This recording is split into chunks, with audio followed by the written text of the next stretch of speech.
അധ്യായം 16 13 മുതൽ 36 വരെയുള്ള വാക്യങ്ങൾ. വൈകുന്നേരമായപ്പോൾ കാടപ്പക്ഷികൾ വന്ന് പാളയം മൂടി. രാവിലെ പാളയത്തിനു ചുറ്റും മഞ്ഞ് വീണു കിടന്നിരുന്നു. മഞ്ഞുരുകിയപ്പോൾ മരുഭൂമിയുടെ ഉപരിതലത്തിൽ പൊടിമഞ്ഞുപോലെ വെളുത്തുരുണ്ട് ലോലമായ ഒരു വസ്തു കാണപ്പെട്ടു.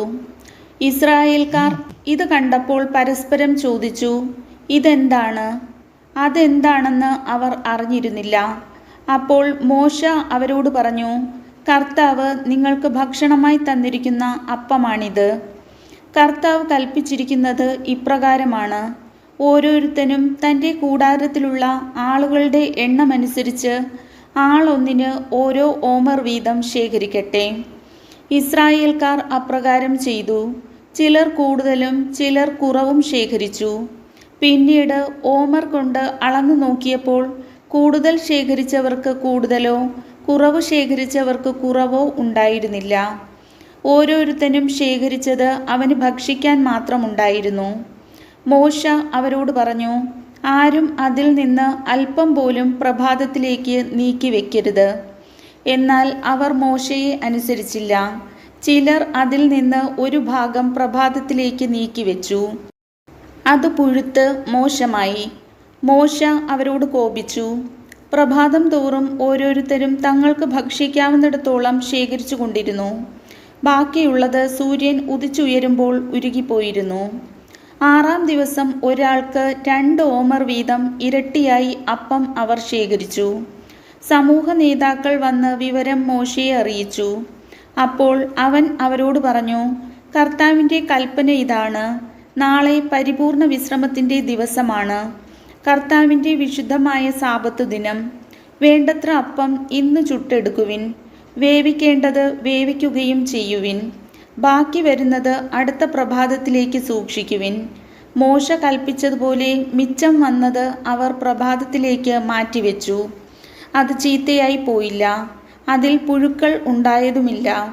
മോശ പറഞ്ഞു, ഇന്ന് കർത്താവിൻ്റെ വിശ്രമ ദിനമാകയാൽ നിങ്ങൾ അത് ഭക്ഷിച്ചു കൊള്ളുവിൻ. പാളയത്തിനു വെളിയിൽ ഇന്ന് അപ്പം കാണുകയില്ല. 6 ദിവസം നിങ്ങൾ അത് ശേഖരിക്കണം. 7-ാം ദിവസം സാബത്താകയാൽ അതുണ്ടായിരിക്കുകയില്ല. 7-ാം ദിവസം ജനങ്ങളിൽ ചിലർ അപ്പം ശേഖരിക്കാനായി പുറത്തിറങ്ങി, എന്നാൽ ഒന്നും കണ്ടില്ല. അപ്പോൾ കർത്താവ് മോശയോട് ചോദിച്ചു, നിങ്ങൾ എത്ര നാൾ എൻ്റെ കൽപ്പനകളും നിയമങ്ങളും പാലിക്കാതിരിക്കും?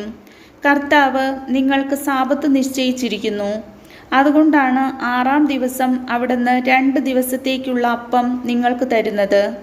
7-ാം ദിവസം ഓരോരുത്തനും തൻ്റെ വസതിയിൽ തന്നെ കഴിയട്ടെ, ആരും പുറത്തു പോകരുത്. അതനുസരിച്ച് 7-ാം ദിവസം ജനം വിശ്രമിച്ചു. ഇസ്രായേൽക്കാർ അതിന് മന്ന എന്ന് പേര് നൽകി. അത് കൊത്തമ്പാലരി പോലെയിരുന്നു. വെളുത്തതും തേൻ ചേർത്ത അപ്പത്തിൻ്റെ രുചിയുള്ളതുമായിരുന്നു. മോശ പറഞ്ഞു, കർത്താവിൻ്റെ കൽപ്പന ഇതാണ്: ഈജിപ്തിൽ നിന്ന് ഞാൻ നിങ്ങളെ കൊണ്ടുപോരുമ്പോൾ മരുഭൂമിയിൽ വെച്ച് നിങ്ങൾക്ക് ഭക്ഷിക്കാൻ തന്ന അപ്പം നിങ്ങളുടെ പിൻതലമുറകൾ കാണുന്നതിനു വേണ്ടി അതിൽ നിന്ന് 1 ഓമർ എടുത്ത് സൂക്ഷിച്ചു വെക്കുവിൻ. മോശ അഹ്റോനോട് പറഞ്ഞു, ഒരു പാത്രത്തിൽ 1 ഓമർ മന്ന എടുത്ത് നിങ്ങളുടെ പിൻതലമുറകൾക്ക് വേണ്ടി കർത്താവിൻ്റെ സന്നിധിയിൽ സൂക്ഷിച്ചു വെക്കുക. കർത്താവ് മോശയോട് കൽപ്പിച്ചതുപോലെ അഹ്റോൻ അത് സാക്ഷി പേടകത്തിന് മുൻപിൽ സൂക്ഷിച്ചു വെച്ചു. ഇസ്രായേൽക്കാർ മനുഷ്യവാസമുള്ള സ്ഥലത്തെത്തുന്നതുവരെ 40 വർഷത്തേക്ക് മന്ന ഭക്ഷിച്ചു.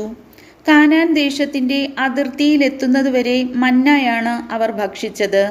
1 ഓമർ 1 എഫായുടെ 10-ലൊന്നാണ്. കർത്താവിൻ്റെ വചനം.